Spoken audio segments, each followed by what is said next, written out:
खाटू श्याम मंदिर के निर्माण की कहानी। दोस्तों, भारत के सबसे प्रसिद्ध कृष्ण मंदिरों में से खाटू श्याम जी का मंदिर पहले बर्बरिक नाम से जाना जाता था। ये मंदिर महाभारत के दानव को समर्पित है, इसीलिए ये कहना गलत नहीं होगा कि खाटू श्याम जी की जीवन कथा की शुरुआत महाभारत से शुरू होती है। बर्बरिक घटोत्कच और नागकन्या मौरवी के पुत्र थे। बचपन से ही उनमें वीर योद्धा बनने के सभी गुण रहे हैं। उन्होंने युद्ध करने की कला अपनी मां और भगवान श्री कृष्ण से सीखी। उन्होंने भगवान शिव की घोर तपस्या करके 3 बाण प्राप्त किए। कहा जाता है कि बर्बरिक के लिए वो 3 ही बाण काफी थे, जिसके बल पर वो कौरवों और पांडवों की पूरी सेना को खत्म कर सकता था। युद्ध के मैदान में बर्बरिक दोनों खेमों के मध्य एक पीपल के पेड़ के नीचे खड़े हो गए और घोषणा कर डाली कि वो उस पक्ष की तरफ से लड़ेंगे जो हार रहा होगा। फिर क्या होना था? बर्बरिक की इस घोषणा ने भगवान श्री कृष्ण की चिंता को बढ़ा दिया। उन्होंने अपने और अर्जुन के सामने बर्बरिक से उसकी वीरता का चमत्कार दिखाने को कहा।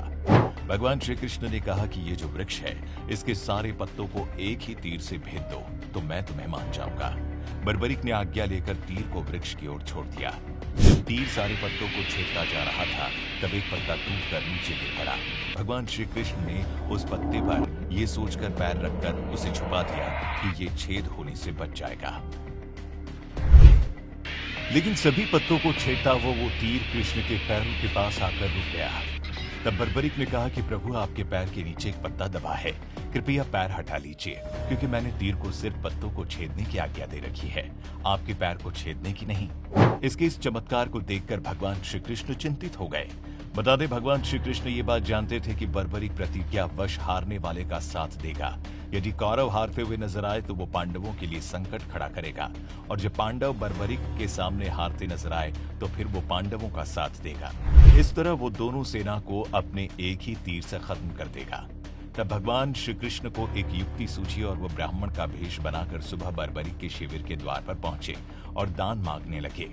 बर्बरिक ने कहा, मांगो ब्राह्मण, क्या चाहिए? ब्राह्मण रूपी भगवान ने कहा कि मुझे जो चाहिए वो तुम दे नहीं पाओगे। लेकिन बर्बरिक कृष्ण के जाल में फंस गए और कृष्ण ने उससे उसका शीश मांग लिया। बर्बरिक द्वारा अपने पितामह पांडवों की विजय हेतु स्वेच्छा के साथ उसने अपना शीश दान कर दिया। इस बलिदान को देखकर भगवान श्री कृष्ण ने बर्बरिक को कलयुग में स्वयं के नाम से पूजित होने का वरदान दिया। आज बर्बरिक को खाटू श्याम के नाम से पूजा जाता है, और जहां भगवान ने उसका शीश रखा था उस स्थान का नाम खाटू है। दोस्तों, महाभारत युद्ध के बाद बर्बरिक का सिर खाटू गांव में दफनाया गया। कहा जाता है कि एक गांव में एक बार गाय ने अपने स्तन से इस जगह पर दूध बहा दिया था। जब लोगों ने देखा तो सभी हैरान रह गए। इसके बाद जब इस जगह को खोदा गया तो बर्बरिक का कटा हुआ सिर मिला। इस सिर को एक ब्राह्मण को सौंप दिया गया। वो उसकी रोज पूजा करने लगा। एक दिन खाटू नगर के राजा रूप सिंह को सपने में आया, जिसमें मंदिर का निर्माण कर बर्बरिक का सिर मंदिर में स्थापित करने का आदेश मिला। जिसके बाद कार्तिक महीने की एकादशी को बर्बरिक का शीश मंदिर में सुशोभित किया गया, जिसे बाबा खाटू श्याम जी के नाम से जाना जाने लगा। तब से ये मंदिर प्रसिद्ध हो गया। दोस्तों, खाटू श्याम जी न केवल भारत देश में पूजनीय है, बल्कि विदेशों से भी पर्यटक और श्रद्धालु खाटू श्याम के चमत्कार देखने और उनके दर्शन के लिए यहाँ आते हैं। वहीं खाटू श्याम जी के मंदिर के पास श्याम कुंड नाम का एक पवित्र तालाब भी है। मान्यता है कि इस कुंड में नहाने से मनुष्य के सभी रोग ठीक हो जाते हैं और व्यक्ति स्वस्थ हो जाता है। इसीलिए हर साल यहाँ लाखों श्रद्धालु इस पवित्र कुंड में स्नान करते हैं। दोस्तों, बाबा के मंदिर में फाल्गुन मेला सबसे बड़ा त्योहार होता है। ये त्योहार फाल्गुन के महीने में 5 दिनों तक मनाया जाता है। नियमित भक्तों और तीर्थ यात्रियों के अलावा कई संगीतकार उस समय बाबा श्याम के भजन और आरती गाने के लिए मंदिर जाते हैं। उस अवधि को निशयन यात्रा कहते हैं।